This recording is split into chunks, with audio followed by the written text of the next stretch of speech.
బట్టతలతో బాధపడుతున్నారా? ఆధునితనమైన పద్ధతిలో hair transplantation చేయబడును. Face clinic, Hyderabad.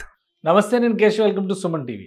ఆంధ్రప్రదేశ్లో అసెంబ్లీ ఎన్నికలకు సంబంధించి దాదాపు 99% క్లియర్ పిక్చర్ వచ్చేసింది.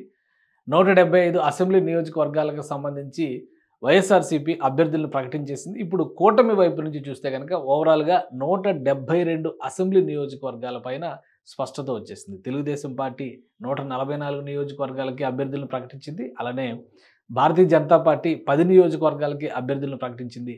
జనసేన పార్టీ మొత్తం 21 నియోజకవర్గాల్లో 18 స్థానాలకి అభ్యర్థులను ప్రకటించేసింది.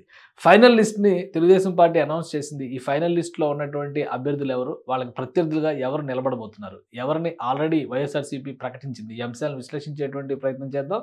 ఆంధ్రప్రదేశ్లో జరిగేటువంటి సార్వత్రిక ఎన్నికలకు సంబంధించి పెండింగ్ లిస్టులో 8 అసెంబ్లీ స్థానాలకి అధికారంలో ఉన్నటువంటి వైఎస్ఆర్సీపీ ప్రత్యర్థులు డిసైడ్ చేసినా కానీ విపక్షంలో ఉన్నటువంటి ప్రధాన ప్రతిపక్షంలో ఉన్నటువంటి తెలుగుదేశం పార్టీ ఇంకా అభ్యర్థులు డిసైడ్ చేయనటువంటి పరిస్థితి ఉంది. దానికి ఒక క్లారిటీ ఇచ్చేసింది. ఆ 8 నియోజకవర్గాలకు కూడా సీనియర్ నాయకులు ఎవరైతే అసంతృప్తితో ఉన్నారో, టికెట్ దక్కలేదని, అలానే బలంగా తమకు ఆ టికెటే కావాలని కోరుతున్నారో వాళ్ళందరికీ కూడా దాదాపు న్యాయం చేసింది. 1-2 నియోజకవర్గాల్లో మినహా మిగతా అన్ని చోట్ల అభ్యర్థులను ప్రకటించేసినటువంటి, అంటే సీట్లు కోరుకున్న వాళ్ళకే సీట్లు కేటాయించినటువంటి పరిస్థితి. అందులో ముందుగా చీపురుపల్లి నియోజకవర్గం కళా వెంకట్రావు ఇక్కడ ఆల్రెడీ ఎచ్చెర్ల నియోజకవర్గాన్ని ఆశించి ఆయన భంగపడినటువంటి పరిస్థితి ఉంది.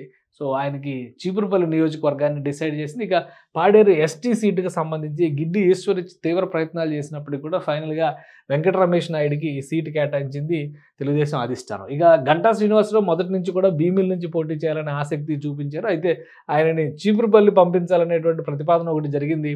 ఫైనల్గా గంటా కోరికను మన్నించి భీమిలి నుంచి ఆయనకు పోటీ చేసేటువంటి అవకాశం కల్పించింది. ఇక గొట్టిపాటి ఫ్యామిలీ బలంగా ఉన్నటువంటి డాక్టర్ గొట్టిపాటి లక్ష్మి దర్శి నియోజకవర్గం నుంచి పోటీ చేయబోతున్నారు. ఈసారి ఆ కుటుంబానికి టికెట్ కేటాయించినటువంటి పరిస్థితి. ఇక రాజంపేట సీటుకు సంబంధించి వాస్తవానికి రాజులకి, క్షత్రియులకి టికెట్ కేటాయిస్తారనుకున్నారు.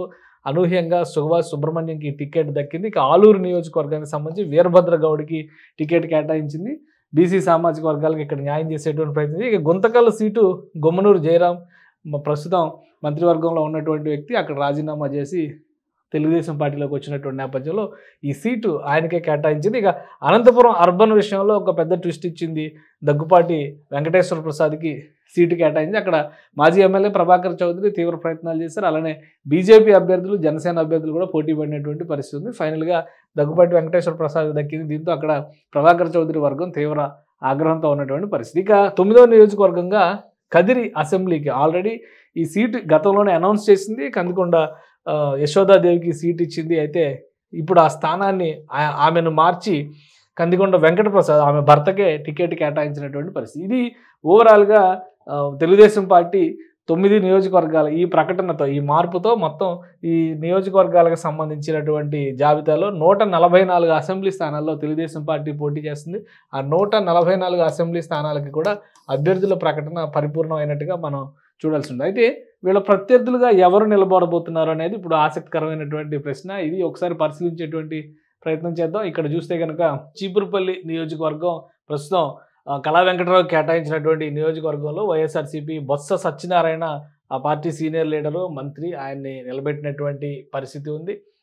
బొత్స సత్యనారాయణను ఓడించేటువంటి క్రమంలోనే ముందుగా ఒక వ్యూహరచన జరిగింది అక్కడ గంటా శ్రీనివాసరావుని దింపాలని. ఇక మరొక నియోజకవర్గం కనుక మనం చూస్తే పాడేరు నియోజకవర్గానికి సంబంధించి రమేష్ నాయుడికి తెలుగుదేశం పార్టీ టికెట్ కేటాయించింది. ఇక్కడ మత్స్యరస విశ్వేశ్వరరాజు ఇక్కడ నాయకుడిగా తెలుగుదేశం వైఎస్ఆర్సీపీ టికెట్ ఆల్రెడీ కేటాయించినటువంటి నాయకుడు. ఇక భీమిలి నియోజకవర్గానికి సంబంధించి కొంత ఆసక్తికరమైనటువంటి పోరు ఉండే అవకాశం ఉంది.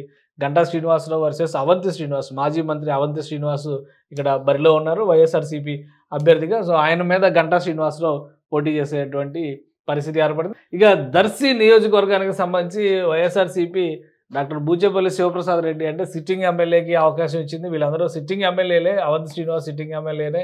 అలానే ఇప్పుడు ఇక్కడ గొట్టిపాటి లక్ష్మి, డాక్టర్ గొట్టిపాటి లక్ష్మికి తెలుగుదేశం పార్టీ సీటు కేటాయించినటువంటి పరిస్థితి. ఇక రాజంపేట నియోజకవర్గం పరిస్థితి చూస్తే కనుక అక్కడ ఇప్పటికే ఆకేపాటి అమర్నాథ్ రెడ్డికి టికెట్ కేటాయించింది వైఎస్ఆర్సీపీ. తెలుగుదేశం పార్టీ నుంచి సుభాష్ సుబ్రహ్మణ్యంకి టికెట్ కేటాయించారు. ఇక ఆలూరు నియోజకవర్గానికి తెలుగుదేశం పార్టీ వీరభద్ర గౌడ్కి టికెట్ కేటాయించింది. ఇక్కడ బుసినే విరూపాక్షకి వైఎస్ఆర్సీపీ టికెట్ కేటాయించింది. సో వీళ్ళిద్దరి మధ్య పోరు ఏ విధంగా ఉంటుందో చూడాలి. ఇక గుంతకల్లు నియోజకవర్గం ముఖ్యమైనటువంటి నియోజకవర్గం. ఆలూరులో ఎమ్మెల్యేగా గెలుపొంది వైఎస్ఆర్సీపీ నుంచి మంత్రి అయినటువంటి గుమ్మనూరు జయరాం గుంతకల్లో కంటెస్ట్ చేస్తున్నారు. ఆయనకి ప్రత్యర్థిగా ఎల్లారెడ్డి గారి వెంకటరామరెడ్డి ఇక్కడ బరిలో ఉన్నారు వైఎస్ఆర్సీపీ తరఫున.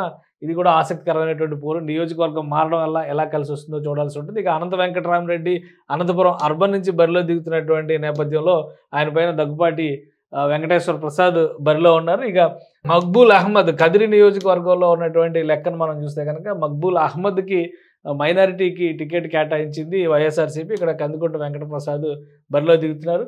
సో ఇది ఇక్కడ ఉన్నటువంటి ప్రత్యర్థులు, అలానే అధికార పార్టీ నుంచి పోటీ చేస్తున్నటువంటి అభ్యర్థులు, విపక్ష కూటమి నుంచి పోటీ చేస్తున్నటువంటి అభ్యర్థులు. ఈ లెక్కని బట్టి చూస్తే కనుక ఇక్కడ తెలుగుదేశం పార్టీ అసంతృప్తితో ఉన్నటువంటి నియోజకవర్గాలు ప్రధానంగా 2-3 నియోజకవర్గాల్లో దీనిపైన అసంతృప్తి, అసహనం రేగుతున్నటువంటి పరిస్థితి ఉంది. వాటిలో రాజంపేట ఒకటి, అలానే అనంతపురం అర్బన్ ఒకటి ప్రధానంగా కనిపిస్తున్నటువంటి నియోజకవర్గాలు. మిగతా చోట్ల అంతంత మాత్రంగా ఉన్నప్పటికీ ఈ 2 చోట్ల మాత్రం కొంచెం పెద్ద ఎత్తున నిరసనలు వ్యక్తం అవుతున్నటువంటి పరిస్థితి ఉంది. సో దీన్ని ఏ విధంగా చల్లబరుస్తారు? ఇక ఇది ఫైనల్ లిస్ట్.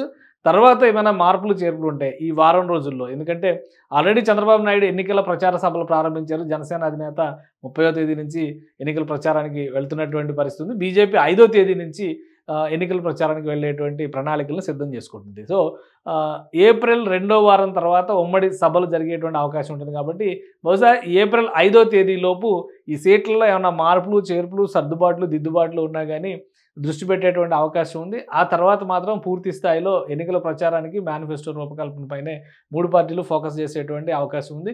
ఈ చిన్న చిన్న అసంతృప్తుల్ని ఏ విధంగా చల్లబరుస్తారో వేచి చూడాలి. సుమన్ టీవీలో మీ పర్సనల్ అండ్ బిజినెస్ ప్రమోషన్స్ కోసం కింది నెంబర్కి కాంటాక్ట్ చేయండి.